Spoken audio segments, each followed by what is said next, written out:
Je suis aujourd'hui avec le directeur régional de la santé publique, le docteur Yves Bonnier-Vigé, pour parler de l'éclosion qui est actuellement en cours en Haute-Gaspésie. Bonjour, monsieur. Bonjour, docteur Bonnier-Vigé. Je peux dire monsieur. Bonjour. Bonjour. Bonjour. Euh, donc, docteur Bonnier-Vigé, les premiers cas de cette éclosion-là se sont déclarés à Marsoui. Oui, dans un contexte scolaire. Oui, donc c'est ça, l'école de Marsoui a été fermée en début de semaine. Puis en fait, il y a la clinique de dépistage mobile euh, qui s'est déplacée au CLSC de Marsoui à ce moment-là. Est-ce que vous pouvez expliquer un peu comment ça se passe, comment ça s'est passé? Qu'est-ce qui fait qu'on décide par exemple, fermer une école? Qu'est-ce qui fait qu'on décide d'envoyer la clinique de dépistage mobile à ce moment-là? Oui, mais on a habituellement une personne qui présente des symptômes qui va se faire tester et on reçoit le résultat. Quand le résultat est positif, évidemment, on appelle cette personne-là et on essaie de s'enquérir un peu des contacts qu'elle a. Dans un premier temps, ce qui nous intéresse, c'est de prévenir la propagation de l'infection. Alors, on commence par lui demander les personnes qu'elle a pu rencontrer on revient toujours 2 jours avant le début des symptômes. Donc, on part de ce moment-là où la personne est présumément contagieuse et on retrace son histoire, en fait, depuis le début de la contagion. Alors, évidemment, si la personne est allée se faire tester immédiatement dès que les symptômes sont apparus, ça facilite beaucoup le travail parce qu'on a habituellement 2 ou 3 jours d'histoire à refaire. Mais malheureusement, ces derniers temps, dans les enquêtes qu'on a eues, on a eu plusieurs personnes qui ont attendu parce qu'ils pensaient que c'était une petite grippe ou que ça allait passer, des choses comme ça. Donc, ils attendent 3, 4, 5 jours avant d'aller se faire tester. Et là, ben, on a ces 4-5 jours d'histoire à refaire, en plus des 2 jours avant. Alors, c'est extrêmement laborieux, ça implique beaucoup, beaucoup de gens. Et puis, donc, c'est un rappel, là, si les gens ont des symptômes, vraiment, de se faire tester rapidement, parce que la plupart du temps, ça va être de la COVID, donc il vaut mieux être capable d'isoler les contacts le plus rapidement possible pour éviter la chaîne de propagation. Quand c'est dans une école, que ce soit un enfant ou un membre du personnel, ben, si ça concerne une classe, ben, les enfants forment une bulle. Les membres du personnel, pas nécessairement, mais souvent, les membres du personnel vont être obligés de rentrer dans la bulle des enfants d'une certaine façon. Donc, ça s'applique autant pour les enfants que le personnel. C'est l'enquête qui va le décider. Mais comme les enfants forment une bulle, c'est-à-dire qu'on accepte d'emblée qu'ils n'aient pas nécessairement à respecter tout le temps toutes les mesures de distance. Donc, on s'attend à ce qu'ils aient pu propager le virus dans toute la bulle au complet. Alors, il faut à ce moment-là retirer la bulle de l'école et demander à tous ces enfants-là de rester isolés à la maison, de se faire tester. Et donc, ça mobilise énormément de familles. Hein. C'est dépendant de la grandeur des classes. Dans certains cas, comme des petites écoles, comme celle de l'école primaire de Marsoui, ben, c'est presque toute l'école qui était une bulle, dans le fond. Alors, donc, c'est toute l'école qui a dû fermer temporairement pour qu'on puisse faire le suivi.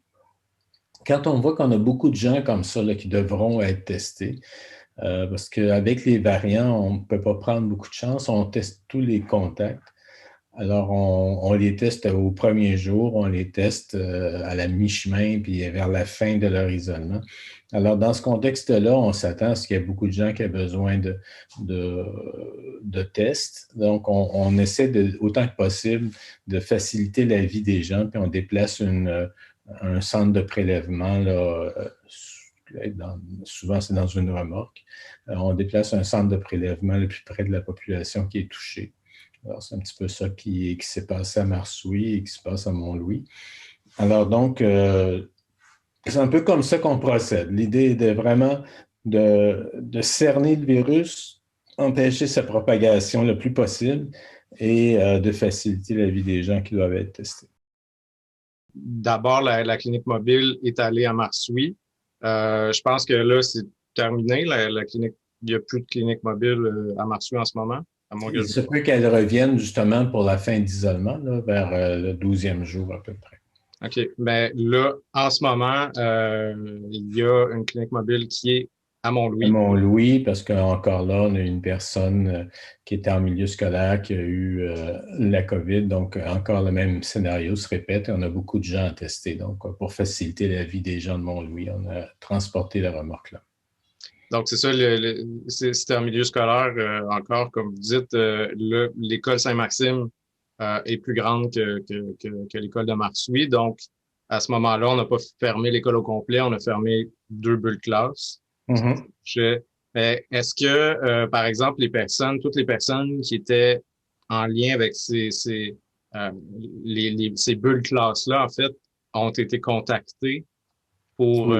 aller se faire dépister, oui? Oui, toutes les personnes ont été contactées pour s'isoler et se faire dépister.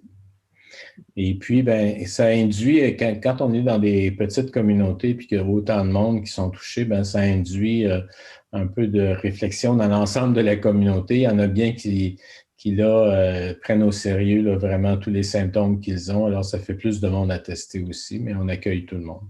Donc, c'est ça, la clinique est quand même ouverte là, aux Oui, gens qui auraient des symptômes et qui voudraient se faire tester en ce moment. OK. oui. Euh, Docteur Bonivigia, on est dans des petites localités. C'est des petits milieux, les gens parlent, les gens jasent. Euh, ça devient facile parfois d'identifier des gens, mais il y a des gens qui, évidemment, veulent pas nécessairement qu'on sache que sont malades pour différentes raisons. Euh, la notion de confidentialité, c'est une notion importante pour la santé publique. Euh, C'est une notion importante dans le domaine de la santé en général. Pas juste dans le domaine de la santé, bien sûr, mais dans le domaine de la santé en particulier, parce que quand on est malade, c'est un peu notre intégrité qui est atteinte. Et très souvent, on a besoin de conserver une espèce de discrétion par rapport à ce qui nous arrive pour toutes sortes de raisons. Et c'est variable selon les personnes, mais parfois, je ne sais pas, par exemple, quand on parle de la confidentialité autour des tests génétiques, ben, c'est majeur parce qu'il y a d'autres personnes pourraient interpréter les résultats des tests pour faire de la discrimination vis-à-vis des gens. Alors, quelqu'un qui serait, je ne sais pas, moi, susceptible de développer un cancer, ben, je pense qu'il n'y a pas envie que tout le monde le sache parce que ses employeurs pourraient être inquiets, les gens pourraient tous imaginer toutes sortes de choses. Alors qu'en réalité, cette personne-là peut très bien vivre une vie tout à fait normale puis ne jamais développer de cancer parce qu'on est toujours dans le domaine de la probabilité. La même chose quand quelqu'un est malade, c'est pas parce qu'il est malade que toute sa vie doit changer. Donc, je pense que garder une certaine confidentialité, une certaine discrétion autour de ce qui nous arrive dans le domaine de la santé, c'est un peu fondamental parce que ça entache les relations qu'on a avec les uns avec les autres. Alors, le principe de base, c'est qu'on devrait être extrêmement bienveillant puis respecter ce droit à la confidentialité de tout le monde. Dans des petites communautés, c'est extrêmement difficile parce que les gens se connaissent et donc ça exige un effort supplémentaire éthique de vraiment vouloir respecter cette confidentialité-là. Et c'est ça qu'il faut qu'on se dise les uns les autres que tout le monde a droit à la confidentialité, qu'on doit la respecter. On a vu, nous, au début, principalement au début de la pandémie, des gens qui s'acharnaient à rechercher qui pouvait bien être le cas qui était dans telle MRC. On essayait de vraiment s'en tenir, puis c'est pour ça que dans nos statistiques en général, on essaie de s'en tenir à dire quand il y a moins de 5 cas, on dit toujours moins de 5 cas, qu'il y en ait 0 ou qu'il y en ait 4. C'est toujours moins de 5 cas parce qu'on ne veut pas pousser à des chasses aux sorcières ou des choses comme ça. Donc, je pense que c'est un rappel, il faut se le rappeler.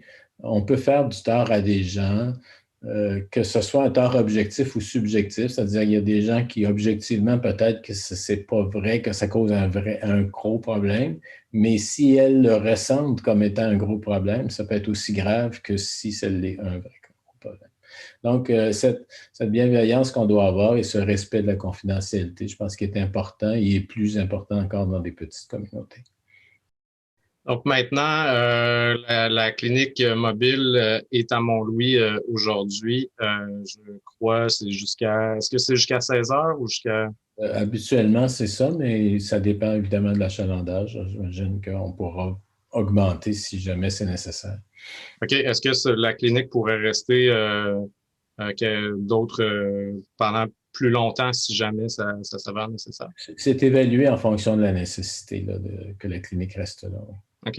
Et maintenant, est-ce que vous craignez que l'éclosion se propage ailleurs ou vous pensez que c'est assez contenu jusqu'à maintenant? Euh, c'est difficile à dire. Moi, je croyais que ça ne prendrait pas autant d'ampleur que ça en prend actuellement. Honnêtement, je commence à être un peu inquiet. C'est pas juste parce que c'est du côté de la Haute-Gaspésie, c'est qu'on a un phénomène semblable du côté de la baie des Chaleurs en même temps. Et on commence à avoir un autre phénomène, on a une autre éclosion qui prend de l'ampleur du côté de la côte de Gaspé. Alors ça commence à être relativement inquiétant pour l'ensemble de la région. Pour l'instant, je pense qu'on est encore en contrôle. En tout cas, ce que j'ai entendu ce matin dans les derniers rapports, les nouveaux cas qui arrivent sont toujours liés à ces débuts d'éclosion qu'on a vus. On peut relier les gens les uns entre les autres, là. Alors, tant que ça ne s'étendra pas, ça ne sera pas pire. Mais si jamais on se mettait à perdre un peu la piste, ben là, on ne pourra plus dire que c'est juste nos mesures de contrôle puis de retraçage des cas qui vont régler le problème. Il va falloir passer à d'autres mesures, peut-être revenir au couvre-feu, revenir à d'autres mesures plus plates pour tout le monde, mais on ne peut pas se permettre non plus de laisser déraper ça parce qu'on voit comment ça peut, ou jusqu'où ça peut aller dans certaines régions, puis dans certains pays aussi. Donc, c'est pas une réflexion qui est facile, mais on suit vraiment la progression du virus heure par heure, là, puis on s'en reparle 2 ou 3 fois par jour pour voir comment ça évolue.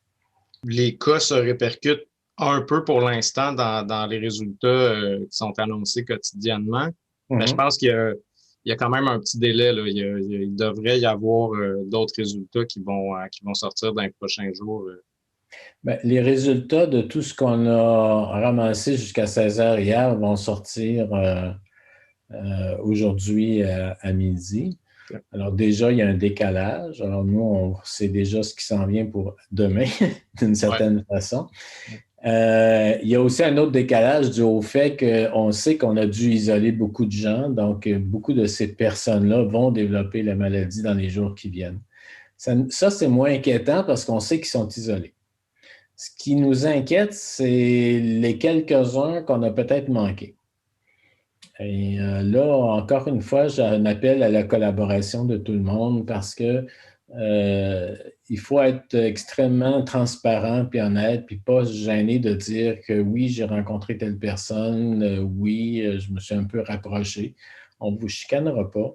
On le sait que ça arrive. Donc, mais ce qui est important, c'est qu'on le sache pour que ces personnes-là puissent être isolées, pour que si elles développent la maladie, elles le développent dans un environnement qui ne les amène pas à repliquer le virus, à retransmettre le virus à d'autres personnes. Donc, il faut vraiment avertir tous les gens qui ont été en contact avec un cas, qu'elles doivent être isolées pour pouvoir attendre le temps que ça passe. Là, c'est plate un peu, mais il faut attendre de voir si on ne fait pas la maladie, bien tant mieux. Mais si on la fait au moins dans des conditions qui permettent de ne pas retransmettre le virus à d'autres. Et c'est ça qui est l'enjeu. Je dois dire que dans ce qu'on a vécu dernièrement, il y a des gens qui ont tenté de dissimuler un peu leur contact. Ça nous a causé beaucoup de problèmes. Et ça ne nous aide pas collectivement. Donc oui, on rappelle aux gens de limiter leurs contacts sociaux, de s'isoler en cas de symptômes, mais aussi de ne pas retarder le dépistage non plus, d'aller se faire tester s'il y a des symptômes. En terminant, Dr. Bonnevigier, vous dites on pourrait peut-être revenir à des mesures strictes, un petit peu plus strictes si jamais la situation se détériore. Est-ce que vous craignez qu'on passe en palier orange, par exemple? Ah, ça pourrait même être pire parce qu'on a vu comment ça a été dans le Bas-Saint-Laurent. Hein. On était obligé d'aller dans le rouge rapidement, puis après ça, mettre des mesures d'urgence par-dessus. Si on voit qu'il y a un dérapage, ça se pourrait très bien qu'on aille tout de suite vers des mesures d'urgence, c'est possible. Okay. Alors, ça voudrait dire vraiment tout refermer pendant quelques temps, le temps que tout se calme, qu'on reprenne le contrôle. Parce qu'on n'ira pas là si on ne perd pas le contrôle. Mais si on l'a perdu, je pense qu'il faut mettre des mesures énergiques à ce moment-là. Sinon, on va traîner ça pendant longtemps. Malgré la progression de la vaccination qui est quand même assez avancée en Gaspésie. Oui, mais on remarque que d'abord, le temps que les gens développent l'immunité, c'est quand même 14 à 21 jours, dépendant de leur âge. Donc, même si on a beaucoup de monde vacciné actuellement, il y en a plusieurs qui sont encore vulnérables, même vaccinés. On remarque aussi que des gens vaccinés transmettent le virus. On le voit dans nos enquêtes. Alors, ce n'est pas une garantie. Là.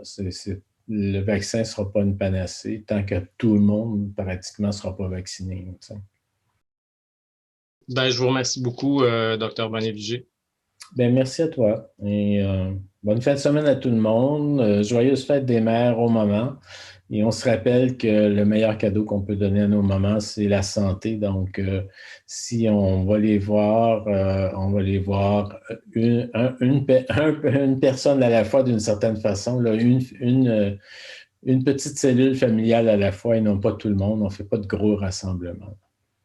Merci. Merci.